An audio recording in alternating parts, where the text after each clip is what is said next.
یار غار کا مطلب غار کا ساتھی، اور قرآن نے بھی اس کا ذکر فرمایا، قرآن میں بھی اس کا ذکر آیا ہے کہ یاد کرو اے محبوب جب آپ غار میں تھے اور آپ کے ساتھی آپ کے ساتھ تھے۔ ایک ہی ساتھی کا ذکر اللہ نے فرمایا ہے 10ویں پارے میں۔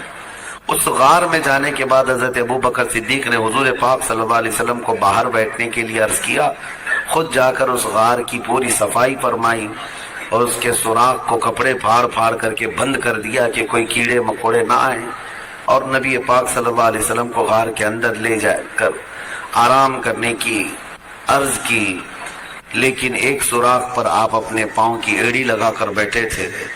نبی پاک صلی اللہ تعالی علیہ وسلم وہاں آرام کرنے کی غرض سے گئے۔ اس غار کو ابھی بھی آپ جا کر کے دیکھیں گے تو اتنا چھوٹا ہے کہ کھڑا نہیں ہو سکتا اندر، کوئی صرف بیٹھ سکتا ہے، کھڑے ہونے والی جگہ نہیں ہے وہ، اور 2 ہی لوگ اندر جا سکتے ہیں غار میں، اتنا چھوٹا ہے، 2 لوگ بیٹھ سکتے ہیں، باقی سب پتھروں سے گھرا ہوا ہے۔ تو روایات میں ہے مشہور کہ ایک سانپ حضور پاک صلی اللہ تعالی علیہ وسلم کی خوشبو پا کر وہاں پہنچ گیا آپ کی زیارت کے لیے، لیکن اندر جانے کے سارے راستے بند تھے۔ تو ایک راستہ جس پر آپ نے ایڑی لگا رکھی تھی صدیق اکبر نے، پاؤں پر ان کے سانپ کاٹنے لگ گیا کہ یہ پاؤں ہٹائیں تو میں اندر جاؤں اور دیدار مصطفیٰ کر لوں، لیکن حضرت ابوبکر صدیق ہیں کہ پیر ہٹانے کو تیار نہیں۔ زہر چڑھتا ہوا ان کے ران تک آ گیا اور ان کا جسم پیلا پڑنے لگ گیا، اور نبی پاک صلی اللہ علیہ وسلم آرام کر رہے ہیں۔ درد کی شدت بڑھ گئی۔ بعض روایات میں ہے کہ سانپ جتنا پرانا ہوتا ہے اتنا زہریلا ہوتا ہے، وہ کافی پرانا سانپ تھا۔ حضور پاک صلی اللہ تعالی علیہ وسلم نے پوچھا مالک یا ابا بکر، اے ابو بکر کیا ہو رہا ہے تمہیں؟ کہا لدغت الحیۃ یا رسول اللہ، اے اللہ کے رسول سانپ کاٹ رہا ہے، ایسا لگتا ہے سانپ نے کاٹا ہے۔ نبی پاک صلی اللہ علیہ وسلم نے فرمایا پاؤں ہٹاؤ۔ کہا آقا وہ آپ کو ایذا نہ دے دے، تکلیف نہ دے دے، مجھے کاٹتا ہے ٹھیک ہے لیکن آپ کو ایذا نہ دے دے۔ مجھے ایک بات بڑی وہ لگتی ہے، صحابہ میں ایسی محبت تھی، کہاں کہاں آپ کو میں یہ جلوے دکھاؤں۔ جناب ابو طالب کے متعلق میں آپ کو بتا رہا تھا کہ جب وہ شعب ابی طالب میں حضور 3 سال تک جو بائیکاٹ کے دن گزارے تھے، جانتے ہیں آپ، میں نے بتایا مکہ میں بائیکاٹ کے دن گزارے۔ جناب ابو طالب رات کے وقت حضور صلی اللہ تعالی علیہ وسلم کے سونے کی جگہ کبھی اپنے بیٹوں کو سلا دیتے تھے چادر اڑا کر کے، اور نبی پاک صلی اللہ تعالی علیہ وسلم کی جگہ بدل دیا کرتے تھے بڑھاپے کے عالم میں، اور صبح اٹھ کر کے پہلے دیکھتے تھے۔ تو یہ پوچھنے پر کہ آپ روزانہ حضور کی جگہ پر جو سونے کی جگہ ہے کسی کسی کو ڈال دیتے ہیں، کہا کہ اگر غفلت میں ہم پڑے رہیں اور کوئی مکہ کا کوئی بھی دشمن آ کر کے مارے تو محمد کا قتل نہ ہو، میرے بیٹے کا قتل ہو صلی اللہ علیہ وسلم۔ اپنے بیٹوں کو نچھاور کر دیتے تھے۔ صدیق اکبر بھی جب اپنی جان کی پرواہ نہ کی، حضور پاک صلی اللہ علیہ وسلم نے فرمایا پیر ہٹاؤ، وہ مجھے ایذا نہ دے گا۔ سانپ اندر داخل ہوا، جی بھر کر کے میرے آقا کی زیارت کیا۔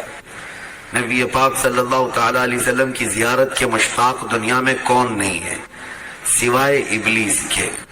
حضور پاک صلی اللہ تعالی علیہ وسلم کا ہر کوئی مشتاق ہے۔ واپس سانپ چلا گیا، نبی پاک صلی اللہ علیہ وسلم نے اپنا لعاب پاک نکال کر حضرت ابوبکر کے پیر میں لگایا، وہ زہر ختم ہو گیا۔ حضرت ابوبکر صدیق کو زندگی بھر اس زہر کا کبھی درد نہیں محسوس ہوا۔ یہ معجزہ بھی تھا میرے آقا صلی اللہ علیہ وسلم کا۔ یقیناً وہ لمحہ مبارکہ میں اللہ نے شفا رکھی ہے، شفا رکھی ہے۔ ان کا نام پڑھ کر کے شہد کی مکھی شہد میں مٹھاس لاتی ہے تو خود اس منہ مبارک میں کتنی مٹھاس ہوگی۔ وہ دہن وہ زبان جس کو سب کن کی کنجی کہیں، اس کی نافذ حکومت پہ لاکھوں سلام۔ وہ دہن جس کی ہر بات وحی خدا، اس کی قاہر ریاست پہ لاکھوں سلام۔ نبی پاک صلی اللہ تعالی علیہ وسلم کے ساتھ 3 دن تک کا وہاں قیام تھا۔ 3 دن کیسے رہے لوگ، یہ بھی میں آپ کو بتا دوں۔ یہ 5000 فٹ اونچا پہاڑ، ایک بار آپ چڑھ کے آنا، اللہ توفیق دے آپ سب کو۔ حج میں جانا ہوا، عمرے میں جانا ہوا تو میرے آقا کی وہ نشانی دیکھنے کے لیے ایک بار تو جائیں۔ کیونکہ یہ وہابیوں نے سب چھیڑ چھاڑ کیا ہے ہر جگہ، لیکن یہ پہاڑ پہ چڑھ نہیں پاتے، تو وہاں تک جا کر کے کچھ نہیں کیا. سنا ہے بھی غار ہیرا میں نشانیاں مٹا دیا، جو لکھا ہوا تھا اس کو ختم کیا. بڑی عجیب سی ان کو بے چینی ہے، تکلیف ہے میرے آقا کے نام سے. لیکن کتنا مٹاؤ گے؟ مٹ گئے، مٹتے ہیں، مٹ جائیں گے. آدھا تیرے یا رسول اللہ، نہ مٹا ہے نہ مٹے گا کبھی چرچا تیرا. غار ثور میں آپ جائیں، ایک بار جا کر کے آنے کے بعد آپ کو اندازہ ہو جائے گا کہ یہ کیسا سفر ہے.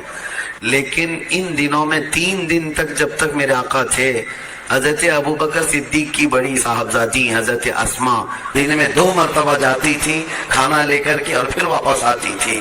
نہ کوئی انہیں تھکن تھی، نہ کوئی اکتاہٹ تھی.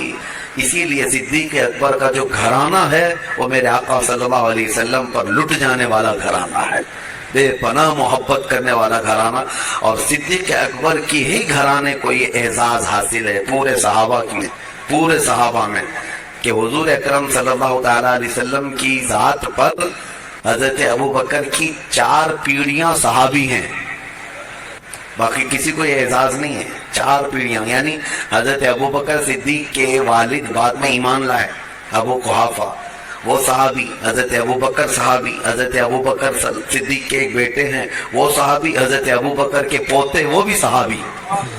حضور اکرم صلی اللہ علیہ وسلم کی زندگی میں یہ 4 پیڑھیاں ایمان بھی لائیں اور سب کے سب صحابیت کا شرف بھی پائی ہے. پورا خاندان نچھاور کیا ہوا ہے. پھر اب یہاں سے نبی پاک صلی اللہ تعالی علیہ وسلم جو غار ثور میں تھے، اب دیکھیں روایات یہ بتاتی ہیں کہ مکہ کے کفار وہاں تک بھی پہنچ گئے. وہ پیروں کے نشان دیکھنے کے ماہر تھے عرب والے. کبھی اونٹنیوں کے پیر کے نشان ڈھونڈتے، کبھی لوگوں کے گئے ہوئے پیروں کے نشان ڈھونڈتے. عرب تو اس میں ماہر تھے، حتیٰ کہ وہ پیروں کے نشان دیکھ کر کے بتا بھی دیتے کہ کون سا خاندان گیا ہے یہاں سے، کون سے قبیلے والے لوگ گئے ہیں. اور جیسے کہ مشہور روایت یہ ہے، حضرت ابوبکر کو ابوبکر جو کہا جاتا ہے، ان کا جو نام ہے یہ مشہور جو ہوا ابوبکر. بکر جو ہے نا عرب کا ایک بہت بڑا نصاب آدمی. نصاب کا مطلب وہ نشانیاں دیکھ کر کے نسب بتانے والا.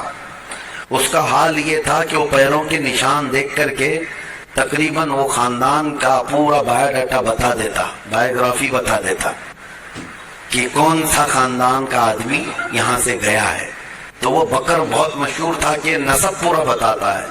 اور حضرت ابوبکر صدیق رضی اللہ تعالیٰ عنہ کا حال یہ تھا کہ وہ کسی کے انگلی کا پور، یہ پور جو ہے، یہ دیکھ کر کے اس کی 8 پشتیں گنا دیتے تھے کہ تیرا باپ یہ ہے، تیرا دادا یہ ہے، تیرا پردادا یہ ہے، تیرا فلاں یہ ہے.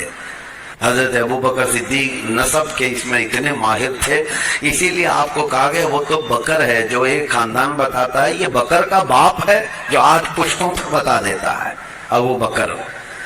تو حضرت صدیق اکبر رضی اللہ تعالیٰ عنہ کے ساتھ وہاں تھے، تو کفار جو ہے پیروں کے نشان ڈھونڈتے ڈھونڈتے وہاں تک پہنچ گئے. کہاں تک؟ پہاڑ تک بھی پہنچے، کیونکہ مکہ میں دوسرے ہی دن اعلان ہو گیا تھا جو محمد اور ان کے ساتھی کو ڈھونڈ لائے گا اسے 100 اونٹ انعام میں دیے جائیں گے. 100 اونٹ دیے جائیں گے. اس زمانے میں 100 اونٹ کا مطلب یہ ہوا کہ 100 کار، یعنی آج کے زمانے میں جو کار ہے، کار کی جو قیمت ہے وہی اونٹ کی قیمت تھی اس وقت. جس کے پاس ایک کار ہے، آج وہ ایک سواری والا سمجھا جاتا ہے، بڑے اچھے طبقے والا سمجھا جاتا ہے، یا مڈل کلاس کا ہے. اور جس کے پاس اس سے زیادہ ہے تو وہ ہائی لیول کا آدمی ہے. اب 100 اونٹ، ابھی یہاں کوئی اعلان کر دے کہ 100 مرسیڈیز کسی کو ملیں گی تو اسی سے آپ کو اندازہ ہو جائے گا 100 مرسیڈیز کا مطلب کیا ہے. تو اس زمانے میں سرخ اونٹ جو ہے وہ مرسیڈیز اور بڑی لگژری گاڑیوں کے مقابل میں مانے جاتے تھے. عام اونٹ الگ ہے، سرخ اونٹ یعنی لال رنگ کا اونٹ وہ لگژری اونٹ تھا. جس کے پاس ہوتا ہے وہ بڑے قسم کا آدمی. اور ویسے 100 اونٹ کا اعلان ہو چکا تھا مکہ میں کہ جو ڈھونڈ کر کے لائے گا اسے 100 اونٹ ملیں گے. آپ کو اونٹوں کی اہمیت ابھی نہیں معلوم، ضرورت آپ کو نہیں پڑتی ہے، لیکن اس وقت کی سواری بھی وہی تھی، ان کی سفر کا سارا دار و مدار اس پر تھا. اس انعام کے چکر میں در در کی لوگ جو ہے خاک چھان رہے تھے. ڈھونڈ رہے تھے اور ڈھونڈتے ڈھونڈتے وہاں تک پہنچ بھی گئے تھے. اب غار تک بھی پہنچ گئے, یہاں تک کہ اس مقام تک پہنچے کہ اگر وہ اپنے پیروں کی ایڑیاں اٹھا دیتے تو حضور پاک صلی اللہ علیہ وسلم حضرت ابو بکر ان کو صاف نظر آ جاتے. حضرت ابو بکر غار میں بیٹھے ان کی گردنیں دیکھ رہے تھے, لیکن کفار و مشرکین حضور کو اور حضرت ابو بکر کو دیکھ نہیں پا رہے تھے. غار کے دہانے تک, منہ تک تو پہنچ گئے. اللہ تبارک و تعالیٰ نے اپنے محبوب کی حفاظت کے لیے وہاں پر دو نشانیاں ایسی پیدا فرمائی. ایک مکڑی نے جال بن دیے, ایک کبوتری نے فوراً انڈے دیے. یہ نشانی تھی اس زمانے میں کہ جہاں کبوتری انڈے دیتی ہے انسانوں کا آنا جانا نہیں ہوتا. مکڑی نے جال لگایا, اس کا مطلب اگر کوئی اندر گیا آیا ہوا ہوتا تو جال ٹوٹ چکا ہوتا, اور مکڑی کو جال لگانے میں کافی وقت لگ جاتا ہے. اتنا گھنا جال لگا دیا تھا مکڑی نے چند گھنٹوں میں. تو اب یہ دو نشانیاں دیکھ کر کے کفار وہاں تک پہنچ کر کے بھی حضور کے قریب نہ جا سکے, پلٹ کر چلے گئے. اللہ رب العزت جب کسی کی حفاظت کرنا چاہے وہ تمہاری گردن تک قریب لا کر دشمن کو بھی دور بھیج کے پھینک دیتا ہے. اعلیٰ حضرت فاضل بریلوی رضی اللہ تعالیٰ عنہ فرماتے ہیں, جان ہے جان ہے جان کیا نظر آئے. حضور جو ہے جان کائنات ہیں, اور جان کس کو نظر آتی ہے؟ جان ہے جان کیا نظر آئے. کیوں عدو گرد غار پھرتے ہیں, وہ سوئے لال ہزار پھرتے ہیں, تیرے دن ہے بہار پھرتے ہیں. نبی پاک صلی اللہ تعالیٰ علیہ وسلم کو وہ قریب آ کر کے بھی دیکھ نہ سکے. یہ دونوں چیزیں نشانیاں بن گئی. اسی لیے بزرگوں نے لکھا ہے کہ نہ مکڑی کو مارو نہ کبوتر کے ساتھ زیادتی کرو. یہ دونوں میرے آقا صلی اللہ تعالیٰ علیہ وسلم کی ناموس کی حفاظت کرنے والے پہرے دار ہیں, جن کو کہتے ہیں نا محافظ ناموس رسالت.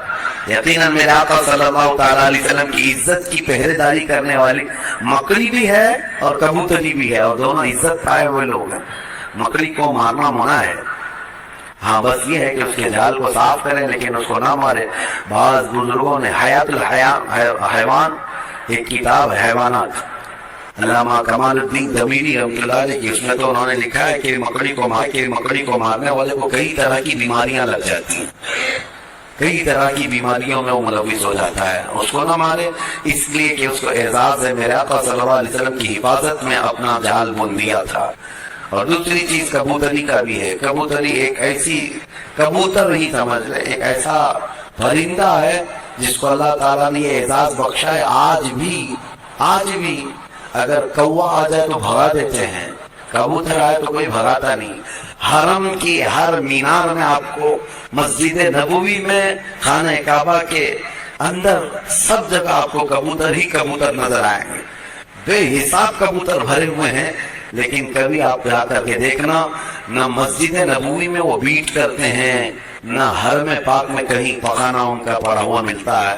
گندگی نہیں پھیلاتے, لیکن وہ کریں نہ کریں اپنی جگہ پر ہزاروں لاکھوں پرندوں میں حرم میں رہنے کا شرف اگر کسی پرندے کو ہے تو وہ کبوتر کو ہے.